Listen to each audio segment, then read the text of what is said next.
Heard about hydrogen water? It's regular water that has extra hydrogen infused in it, and it's one of the latest health trends, with proponents claiming it will fight off disease, reduce inflammation, boost energy, improve mental health, and enhance athletic performance. That's quite a list of impressive claims. But what does the research have to say? That's what I'll be exploring in this podcast to see if hydrogen water can live up to the hype, or if it should be labelled as the latest health hoax. Hydrogen water, also called hydrogenated water or hydrogen-rich water, is just plain regular water that has extra hydrogen added to it. Now, why would you want to do this? Well, it all comes down to the claims made about hydrogen water, and these include decreasing inflammation, improving athletic performance, and maybe even slowing down the aging process. More on that shortly. But first, how do you make hydrogen water? The main methods use a machine that fires an electric current through water to produce hydrogen. And this can be done either at home with a specialized electrolysis machine or by a commercial manufacturer, who may also use high-pressure techniques to infuse molecular hydrogen gas directly into water. The water is then sealed in special bottles or cans to prevent the hydrogen gas from escaping before consumption. Another method to make hydrogen water is through the use of magnesium tablets that react with water to produce hydrogen gas. While drinking hydrogen water is the most common way to dose up on hydrogen, it can also be given by inhaling hydrogen gas or even bathing in hydrogen-rich water. It has even been given by injection of hydrogen-rich saline, but this is under medical supervision. That's why drinking hydrogen water is the most palatable option for most people. Because of its small size, molecular hydrogen can diffuse rapidly through the body and pass easily through cell membranes and into organelles such as the mitochondria. But it also means it is eliminated from the body very quickly, and it's why hydrogen water products have very short shelf lives, as it's hard to contain. So why on earth would you want to drink it? It all comes down to the ability of hydrogen to function as an antioxidant, which helps to quench free radical damage inside the body. Free radicals are highly reactive molecules with unpaired electrons generated within the body in response to things like poor diet, air pollution, environmental toxins, and the body's own metabolic byproducts. But we need free radicals as part of our immune defense and to keep us healthy. But too many can be a problem. So molecular hydrogen could augment the body's own antioxidant mechanisms. And there is some evidence that it can also inhibit inflammatory pathways. On top of that, it could also have some role in influencing gene expression and cellular turnover. Well, that's enough of the theory. What do human clinical trials tell us? Well, before I looked into this topic, the idea of hydrogenated water did have the smell of yet another health scam. But surprisingly, there are at least some limited trials that indicate that there could be a small amount of truth to some of the story. Let's unpack this. First off, let's look at exercise and recovery, as proponents of hydrogen water claim that hydrogen water can increase energy, reduce inflammation, and reduce recovery times after exercise. There are in fact quite a few clinical trials in this area to explore, and they were put together in a recently published systematic review. All up, 27 randomized controlled trials that involved just on 600 healthy adults were looked at. The participants were a range of elite athletes, recreationally active, and untrained people. Molecular hydrogen was given as water, water bathing, a gas, or as a powder, though there was a lot of variation in the hydrogen concentration administered. And then the hydrogen was usually given within 24 hours before exercise or by repeated dosing up to 2 weeks before exercise. And of course, in all of these studies, there was a placebo group, which in this case would be water. So I'll link to the review in the show notes.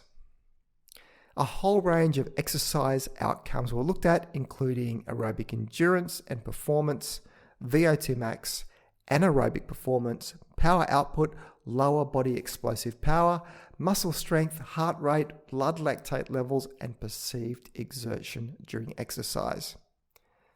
And what did they find? Of the main outcomes, it was only lower body explosive power that improved, but even then, just to a small extent. Blood lactate and rate of perceived exertion were also reduced, but again, just to a small degree. And then it seems that any benefit on fatigue and rate of perceived exertion may mostly apply to untrained people. However, with so much variation in how the molecular hydrogen was given and the doses used, it makes it hard to come up with any clear recommendations or conclusions. But at present, a benefit of molecular hydrogen can't be fully discounted, but the evidence is still pretty weak. Exercise is by far the largest area of research, but it's worth giving some mention to a few conditions where at least there have been some trials with hydrogen water. One study in 49 people with liver cancer found that drinking hydrogen-rich water for 6 weeks during radiation therapy could improve their quality of life, while those drinking the hydrogen water also had lower markers of oxidative stress over their radiation therapy. Sounds good, doesn't it? Except treat these results with a bit of caution, as there is already quite a bit of research showing that antioxidant supplements taken during active cancer therapy, especially radiotherapy, may do more harm than good. That's because the nature of the therapy is to produce reactive oxygen species to damage cancer cells, which at the same time damage healthier cells too, causing many of the side effects of treatment. Reducing the side effects of this therapy by mopping up free radicals can have the unintended consequence of a less effective radiation therapy and greater rates of cancer recurrence. And this isn't theoretical, as it has been observed in several clinical trials. So I wouldn't be getting too excited yet about any claims you may read about hydrogen water being a cancer treatment. Some research, though, indicates that hydrogen water may be effective at reducing markers of oxidative stress and improving risk factors related to metabolic syndrome. In one 10-week study of just 20 people with metabolic syndrome, participants had lower levels of LDL and total cholesterol and higher levels of the more beneficial HDL cholesterol, as well as reduced blood levels of inflammatory markers. So how could hydrogen be doing all this? Assuming, of course, the findings of a single small study are actually true, well, it's unclear, though likely a combination of anti-inflammatory and lipid metabolism actions. And just recently, a study has looked at how hydrogen water can work in the treatment of long COVID. In a 2-week randomized controlled trial, 32 participants took either 500 ml of hydrogen-rich water or regular placebo water each day. And it seems that in those taking the hydrogen water, they experienced less fatigue and had improved physical function and sleep quality, with the size of this benefit considered clinically meaningful.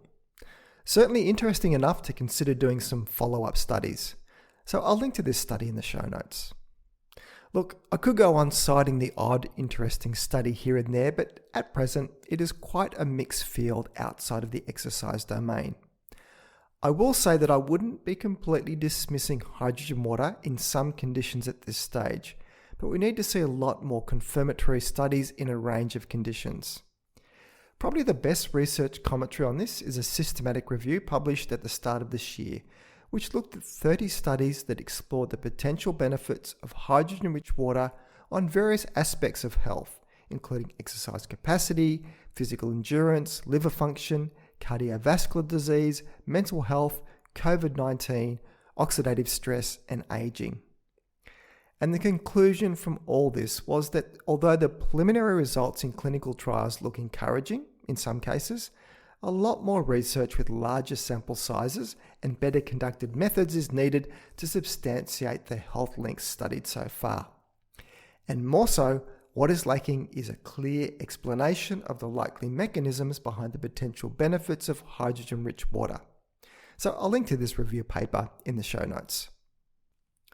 So, are there any downsides to hydrogen water? Molecular hydrogen is generally considered non-toxic even at high doses, and side effects, when they have been reported in the literature, are rare and fairly minor, such as bloating, dizziness, and increased bowel movements. This means hydrogen water is generally considered safe for most people to drink. However, as with any product, it is important to consider a few potential concerns, such as the lack of regulation with the production of hydrogen water, especially in the form of tablets, bottles, or home generators, may not always be to a common standard. This could lead to inconsistencies in product quality in terms of the amount of hydrogen in the product, which could be at a much lower dose to that used in the actual research studies. Then there is the big issue of cost. Hydrogen water is expensive if you want to buy off-the-shelf commercially made hydrogen water. So expect to pay upwards of $100 for a 24-can case. Ouch. And remember that the hydrogen content will decline over time, so you have no assurances just how much hydrogen you are getting by the time you purchase and drink it.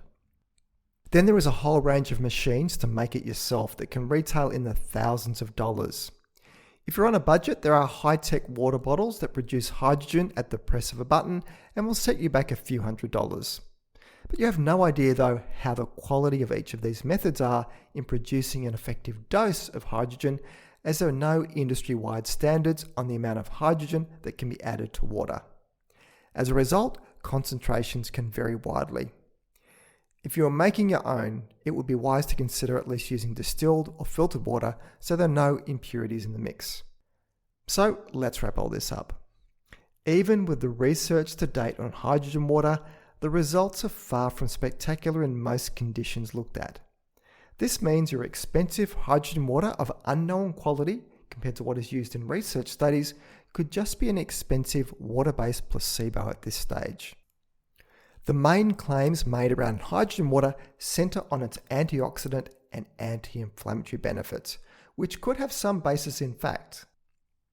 But do you know what else can improve this antioxidant status for the body and also help with inflammation? Pretty much any plant food that is close to its natural state and is full of fiber. Fruits, vegetables, whole grains, legumes, and the list goes on. So if you're looking for a solution to your health problems in a bottle of hydrogen water and don't have the foundation of a reasonably healthy diet in place first, then it may be worthwhile addressing that first before you start metabolically hacking with infused hydrogen. So that's it for today's show. You can find the show notes either in the app you're listening to this podcast on, or else head over to my webpage at thinkingnutrition.com.au and click on the podcast section to find this episode to read the show notes. If you find this podcast of value, then please consider sharing it with your friends and colleagues.